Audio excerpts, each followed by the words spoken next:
ایک پاکستان کے کافی سینئر عالم ہیں اور ان کو شاید آپ مختلف حوالوں سے جانتے ہیں، لیکن بہرحال نام لینے کی کوئی ضرورت ہی نہیں ہے یہاں پر۔ تو ایک دفعہ ان سے بات ہو رہی تھی، کافی دنیا دیکھے ہوئے آدمی ہیں، مثلا ایران، عراق، فلاں فلاں، ان تمام کی روحانیت کو، روحانیت یعنی جو علماء ہوتے ہیں، مولانا حضرات ہوتے ہیں، ان سے وہ کافی ملے ہوئے ہیں، تو دنیا دیکھے جسے کہتے ہیں اس معاملے کے اندر۔ تو ایک دفعہ ان سے بات ہو رہی تھی تو انہوں نے ایک بہت پتے کی بات بتائی۔ مثلا بات اس پہ ہو رہی تھی کہ جو عراق کی صنف ہے علماء، عراقی ان کا عجیب طریقے سے احترام کرتے ہیں، ان کا اپنا ایک مقام ہے سوسائٹی کے اندر، البتہ بے احترامی بھی کرتے ہیں بعض لوگ، لیکن بہرحال ان کا ایک اسٹیٹس ہے۔ ایرانیوں کے ہاں بھی علماء کا ایک اسٹیٹس ہے۔ یوں سمجھ میں آ رہا تھا جیسے ہمارے ہاں ابھی تک بات کچھ جمی نہیں ہے، ایک نئی صنف ہے جس کو بنے ہوئے 15-20 سال سے زیادہ نہیں ہوئے ہیں۔ آپ سوچیں ہمارے صنف روحانیت بنی کب ہے؟ ہمارے یہاں انقلاب کے بعد تقریباً 1982 کے قریب لوگوں نے ایران جانا شروع کیا تھا پڑھنے کے لیے۔ تو ہمارے یہاں روحانیت کو، اب وہ جو 82 میں گیا ہوگا اس نے 10 سال بھی اگر ایران میں وقت گزارا ہوگا تو 92 سے پہلے تو نہیں آیا ہوگا، وہ جو پہلا اسٹوڈنٹ ہے، البتہ وہ پہلے والے آئے بھی نہیں ہیں، جو پہلے بھی آئے ہوں تو 92 سے پہلے تو کوئی چانس نہیں ہے۔ تو 92 سے اب تک اگر آپ حساب لگائیں تو ہمارے پاس روحانیت کو معاشرے میں آئے ہوئے 20 سال سے زیادہ نہیں ہوئے ہیں۔ ایک سوسائٹی میں ایک صنف بننے کے لیے، ایک کلاس بننے کے لیے 20 سال کچھ بھی نہیں ہے، ایک جنریشن بھی نہیں ہے۔ یہ تو ایک جنریشن 30 ایئرز پہ کاؤنٹ ہو رہی ہوتی ہے۔ آپ تصور کریں مثلا یہاں پہ جو لائرز ہیں ان کی ایک صنف بنی ہوئی ہے، بینکرز ایک صنف، بیوروکریٹس ایک صنف، آرمی، پولیٹیشین، انڈسٹریلسٹ، فیوڈلسٹ، ان سب کی ایک صنف ہے۔ یہ جو صنف روحانیت ہے یہ پاکستان میں کتنی پرانی ہے؟ کم از کم تشیع کے اندر میں نے عرض کیا 20 سال بھی نہیں ہے۔ ابھی تو اگر میں آپ کو صحیح بات بتاؤں تو ابھی تو یہاں کی روحانیت کو یہ بھی نہیں معلوم کہ وہ سلاٹ سوسائٹی میں کون سا ہے جس پہ میں نے فکس ہونا ہے، ابھی ہمیں یہ نہیں معلوم۔ آپ کا جو بینکر ہوتا ہے نا، وہ جب بینکنگ کے انسٹیٹیوٹ سے نکل کے آتا ہے تو اس کو پتہ ہوتا ہے میں نے کس جاب کو اپلائی کرنا ہے، اسے پتہ ہوتا ہے میری سلاٹ کون سی ہے۔ تو میں ہمیشہ مذاق میں کہتا تھا، جب میں 96 میں پاکستان آیا لوگ مجھ سے پوچھتے تھے کیا ہو رہا ہے وہاں پر، جب میں کم وغیرہ جاتا تھا تو میں ان سے کہتا تھا جس سلاٹ کو سوسائٹی مجھے آفر کر رہی ہے وہ میں نہیں لینا چاہ رہا۔ ابھی تک سوسائٹی میں کلیئر نہیں ہے کہ پڑھے لکھے عالم کی سلاٹ کہاں پر ہے، ابھی تک کلیئر نہیں ہے۔ دیکھیے اگر پڑھا لکھا عالم ہے اور اس کو مجلس نہیں پڑھنی ہے، کسی بھی وجہ سے نہیں ہے اس کا مزاج پڑھنے کا، اب کیا کرے گا نیکسٹ؟ کوئی ہے جگہ ہمارے پاس؟ ختم ہو گیا معاملہ، بیکار ہے ہمارے لیے۔ قوم بھی اس کو بیکار ہی ڈیل کرے گی، چاہے وہ عالم الدہر ہو، کائنات کا علم اس کے پاس ہو، اگر اس کو مجلس پڑھنے کا طریقہ نہیں آتا کسی بھی وجہ سے، ہمارے نزدیک اس کی کوئی حیثیت نہیں ہے۔ ہمارے پاس 2-3 سلاٹ ہیں، اسی میں چل جائے تو چل جائے، نہیں چلا ہمارے حساب سے بے روزگار ہے۔ مسجد کے اندر پیش نماز بن جائے کوئی بری بات نہیں ہے، بہت بڑی بات ہے مسجد کے اندر پیش نمازی، لیکن پیچھے جو داستان چل رہی ہے وہ بہت عجیب و غریب ہے، وہ بہت عجیب و غریب داستان ہے۔ یعنی اس بیچارے کا اسٹیٹس اس ٹائپ کا ہے کہ فوری طور پر پڑھے لکھا آدمی کہے گا بھائی میں اپنے بچے کو اس مصیبت میں نہیں پھنسانا چاہتا، ہم نے یہ اسٹیٹس بنایا ہوا۔ یہ ایک ہو گیا۔ دوسرا ہے چند مراسم انجام دینا، میں نے عرض کیا نکاح، طلاق، مردہ دفناؤ، یہ کرو وہ کرو، اس ٹائپ کے یہ کام بھی ضروری ہیں، جو کر رہے ہیں وہ بہت اچھا کام کر رہے ہیں، لیکن علماء سے صرف یہ کام لینا یہ کافی ناانصافی ہے۔ رہبر معظم بھی نکاح پڑھاتے ہیں، کوئی یہ نہ سمجھے میں نکاح پڑھانے کی مذمت کر رہا ہوں، نہیں اس کی مذمت نہیں کر رہا ہوں، لیکن آپ اپنے علماء سے صرف یہ کام لیں، یہ کہاں کا انصاف ہے؟ اچھا تیسرا کام کیا رہ گیا؟ تیسرا کام یہ تھا کہ آپ مجلسیں پڑھیں، جو بہت ہی مقدس کام ہے، بہت ضروری کام ہے، لیکن کسی بھی وجہ سے اگر وہ نہیں پڑھ سکتا، اب کیا بچا ہے ہمارے پاس؟ اب داستان ختم ہو گئی۔ اچھا اب اگر یہ بہت بڑا ریسرچ اسکالر ہے، اس کا کیا ہونا ہے؟ ہماری قوم سے کہیے کہ آپ بہت اچھے آدمی ہیں لیکن بدقسمتی سے ہمارے پاس آپ کے لیے کوئی کام نہیں ہے، آپ کہیں اور تشریف لے جائیے۔ آپ مجھے بتائیں، میں اس کو کہہ رہا ہوں کہ ابھی تک انقلاب آئے ہوئے 35 سال ہو رہے ہیں، مذہبی شعور بنتے ہوئے 35 سال ہو رہے ہیں، ابھی تک ہمیں نہیں معلوم ہم نے اپنے علماء کے ساتھ کرنا کیا ہے۔ اس کی وجہ سے یہ سوسائٹی آگے نہیں بڑھ پا رہی ہے، یہ سوسائٹی آگے نہیں بڑھ پا رہی ہے، اور جو سوسائٹی میں ثقافت کے اوپر کام ہونا چاہیے تھا وہ ثقافت کے اوپر کام نہیں ہو پا رہا ہے، ہم وہیں پہ پھنسے ہوئے ہیں، اور مسلسل وہی بلیم گیم، امریکہ نے ہمارے ساتھ یہ کر دیا ہے، ایک دوسرے کے اوپر کیچڑ اچھاڑتے ہیں، یہ کر دیا وہ کر دیا، لیکن بات آگے نہیں بڑھ پا رہی ہے۔ جو بات آگے بڑھانے کے لیے ضروری ہے وہ یہ کہ بھائی آپ کو کچھ ادارے چاہیے، ان اداروں کو بنانے کی جرات کر لیں اور اس کے بعد کام کو آگے بڑھائیں۔ ابھی میں اپنی صنف کے لیے عرض کر رہا ہوں، اپنی طرف اپنے لوگوں کے لیے، تو ان سے پوچھا میں نے کہ یہ پاکستان میں ہم جو صنف علماء ہیں یہ جم نہیں پا رہی ہے، اس کی وجہ کیا ہے؟ تو انہوں نے بڑی عجیب بات کہی، کہنے لگے کہ یہ جو عراقی عالم ہوتا ہے نا، اگر کوئی اس سے ملنے آتا ہے یہ قبا پہنے سے کم پر باہر نہیں نکلتا۔ آپ کسی بھی عالم سے ملنے جائیں، صبح شام رات کسی بھی ٹائم پہ جائیں، کم سے کم قبا پہنی ہوئی ہوگی، اس سے کم پہ باہر نہیں آئے گا۔ یعنی اگر اس نے پورا امامہ ابا قبا نہ بھی پہنا ہو نا تو کم سے کم قبا پہن کے باہر آئے گا۔ صحیح ہے؟ وہ کیا کرتا ہے؟ وہ اپنی عوام کے سامنے اپنے آپ کو آشکار نہیں کرتا، عوام کے سامنے اپنے آپ کو کھولتا نہیں ہے۔ کہنے کہ ایک بڑی عجیب بات دیکھیں گے آپ، یہ جو عراقی ہوں گے نا اپنی عوام کے سامنے اپنے ہم صنف کی برائی نہیں کریں گے۔ آپ ان کے ساتھ بیٹھیں، اچھا ممکن ہے آج کل کرتے ہو، انہوں نے پرانے کا کہا ہو، ممکن ہے ایسا ہو، ممکن ہے کوئی گیا ہو کہ میرے سامنے کیے، فرض کر لیتے ہیں، انہوں نے کہا نہیں جنرلی ایسا ہے، اپنے آپ کو اپنی عوام کے سامنے آشکار نہیں کرتے، اپنے ہم صنف کی برائی نہیں کرتے۔ کیوں؟ ان کے اندر صنف کو سنبھالنے کا سلیقہ ہے۔ کہنے کی اور ہمارے عالم کے ساتھ مشکل یہ ہے، یہ جب چند لوگوں کے ساتھ بیٹھتا ہے تو ان کے سامنے ایسے کھل جاتا ہے کہ یہ سوچتا ہے یہ میرے ہم صنف سے زیادہ میرے ہمدرد ہیں۔ صحیح؟ تو چند جوانوں کے سامنے بیٹھ کر اپنے ہم صنف کی برائی کر دیتا ہے۔ اب وہ جو جوان ہوتے ہیں نا ان کے سامنے جس کی برائی ہوئی اس کا احترام کم نہیں ہوتا، وہ تو کم ہو ہی گیا ہے، اس کا بھی احترام ختم ہو جاتا ہے۔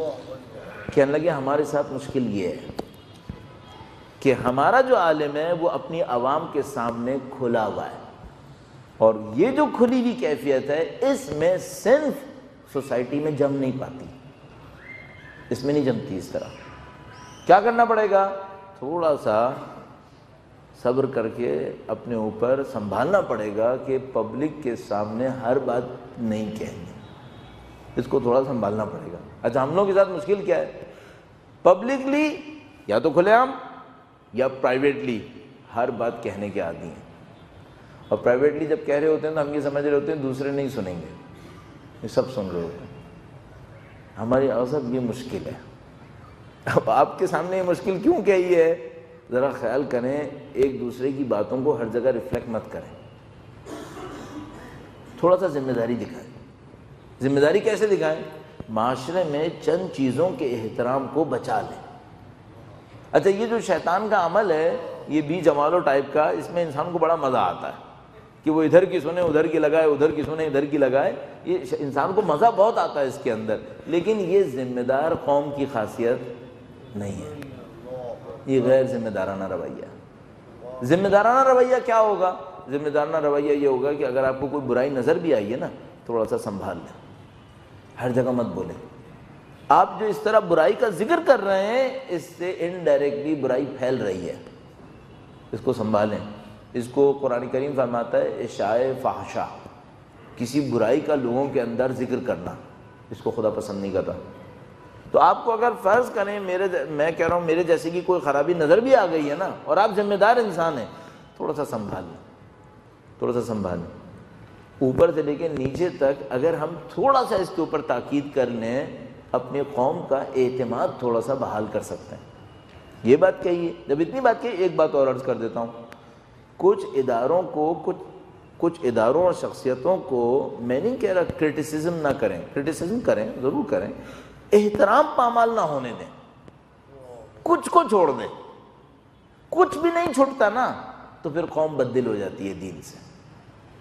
کچھ کو چھوڑ دیں، ایک کرٹیسزم ہونا چاہیے، پازیٹیو کرٹیسزم کے بغیر کوئی قوم ترقی نہیں کرتی، لیکن اس پازیٹیو کرٹیسزم کے اندر کچھ قوموں کا، کچھ شخصیتوں کا ایسا احترام چھوڑ دیں کہ ان کے نام پر لوگوں کے دلوں کے اندر دین رہے۔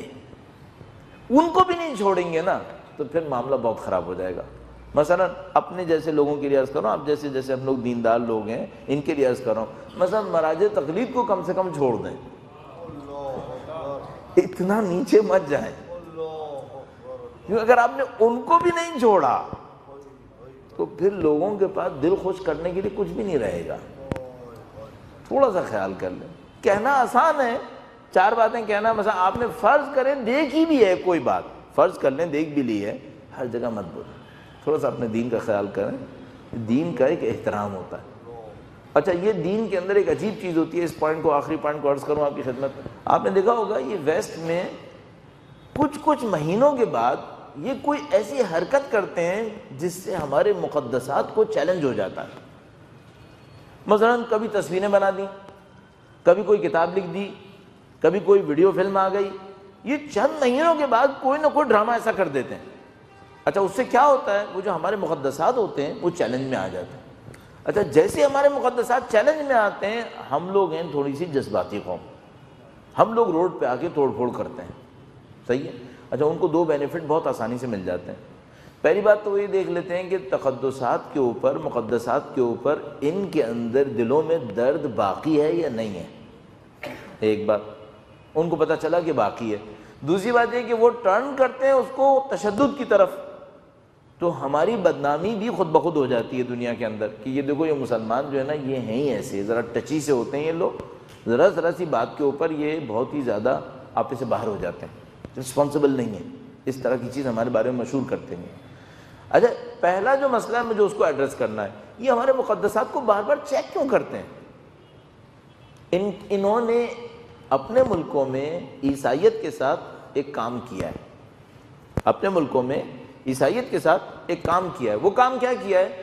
انہوں نے تدریجاً آہستہ آہستہ اپنے مقدسات کا احترام ختم کر دیا، آہستہ آہستہ۔ اگر آپ کو کوئی کتاب، اچھی کتاب پڑھنے کا بھی دل چاہ رہا ہو تو وہ کتاب ضرور دیکھیے گا، ڈاکٹر حداد عادل کی برہنہ تہذیب کی برہنگی، یہ بہت اچھی کتاب ہے، چھوٹی سی کتاب ہے، 70-80 صفحے کی، بڑی زبردست کتاب ہے۔ اس میں انہوں نے کیا دکھایا؟ انہوں نے دکھایا کہ بھئی یہ جو رینیسانس کا ٹائم آیا تھا 16 سینچری، اس سے پہلے حضرت مریم کی جو تصویریں بنتی تھیں سادہ سی شکل بناتے تھے، سر کے اوپر ایک ہالہ سا نور کا کھینچ دیتے تھے، یہ حضرت مریم تھی۔ حضرت عیسیٰ کی تصویریں بناتے تھے، سادہ سا انسان دکھاتے تھے، اس کے اوپر تھوڑا سا نورانیت ڈال دی، یہ حضرت عیسیٰ علیہ السلام۔ اچھا جو رینیسانس آیا اس نے ایک عجیب کمال یہ کیا کہ اب جو حضرت مریم کی تصویریں بنی، نمبر 1 پردہ پیچھے چلا گیا، نمبر 2 عورت خوبصورت ہو گئی، نمبر 3 وہ جو ہالہ تھا سر کے اوپر وہ غائب ہو گیا۔ حضرت عیسیٰ کے ساتھ بھی یہی ہوا، ان کی جو شکل و صورت تھی وہ خوبصورت ہو گئی، تھوڑی سی ماڈرنائز ہو گئی، اور وہ جو سیکرڈنس تھا، تقدس، وہ غائب ہو گیا۔ اچھا بات آئی میکل اینجلو تک، اس نے ایک اور کارنامہ کر دیا، اس نے حضرت داؤد کا برہنہ مجسمہ لا کے کھڑا کر دیا، بالکل برہنہ مجسمہ، وہ ابھی تک میوزیم میں رکھا ہوا ہے۔ اچھا اس برہنہ مجسمہ کو بنانے میں اس نے فزیکل بیوٹی کے اوپر اتنا کام کیا کہ لاشوں کو نکال کر اس میں جسم کے اعضاء کو چیک کرتا تھا کہ اچھی باڈی ہوتی کیسی ہے، اس کے بعد اس نے بنائی تھی یہ، اس میں پتہ نہیں کتنے مردوں کی لاشیں اس نے خراب کی ہیں، اس کے بعد یہ مجسمہ بنایا تھا اس نے، بعد میں پتہ چلا لوگوں کو، لیکن اتنا بڑا آرٹسٹ تھا کہ کوئی کچھ کر نہیں سکا، مجسمہ ابھی بھی رکھا ہوا ہے، فزیکلی بہت خوبصورت۔ لیکن سوال یہ ہے کہ کیا انبیاء کی خوبصورتیاں جسموں میں ڈھونڈنی تھی ہمیں؟ یہ رینیسانس کا کارنامہ تھا، یہ جو رینیسانس آیا تھا اس کا کارنامہ یہ تھا کہ اس نے خوبصورتی کا تصور مادے سے معنویت سے نکال کر مادیت میں ڈال دیا تھا. صحیح ہے. اس سے کیا ہوا؟ اس سے یہ ہوا تقدسات ختم ہو گئے, تقدسات پامال ہو گئے. ان کے ٹیلی ویژن پر جو حضرت عیسیٰ علیہ السلام کا حشر ہوتا ہے وہ خدا جانتا ہے, خاص کر جرمنی جیسے ملک کے اندر. اور معمولاً وہاں پر جو آپ دیکھیں گے کیا کیا غلط نہیں دکھائیں گے, اور وہ کبھی مذاق کے نام پہ دکھائیں گے اور کبھی وہ طنز کے نام پہ دکھائیں گے, کبھی ہیومر ہوگا, یہ سب چیزیں چلتی ہیں وہاں پر. تو سارے مقدسات انہوں نے اس کو وہاں پر پامال کر لیے. اچھا, دین میں ایک مشکل ہوتی ہے, جو رول ہے وہ یہ ہے, دین میں اگر مقدسات ختم ہو جائے نا تو دین آدھا تو ویسے ہی ختم ہو جاتا ہے. دین چلتا ہی کچھ احترام پر ہے. اگر احترام ختم ہو جائے, تقدس ختم ہو جائے, ویسے ہی وہ دنیاوی ہو جاتا ہے, پھر دین آگے نہیں چلتا. تو یہ جو چاہ رہے ہیں ہمارے ساتھ, ہم مسلمانوں کے ساتھ, وہ یہ کہ یہاں پر مقدسات کچھ ختم ہوں. اچھا, ان مقدسات کو ختم کرنے کے لیے ان کو کیا چاہیے؟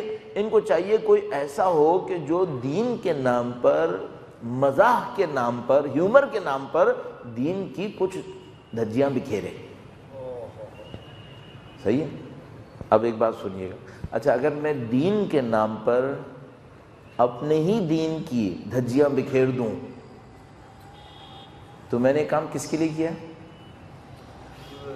جو وہ چاہ رہے تھے وہ میں نے کر دیا. کیونکہ لوگ تو احترام سے دیکھنا چاہ رہے تھے, اور میں نے تنقید کے نام پر ایسی تنقید کی کہ اس کی عزت ہی نہیں چھوڑی. وہ بھی یہی چاہ رہے تھے کہ عزتیں تھوڑی سی کم ہو جائیں. بالکل بلنٹ مثال دے دیتا ہوں.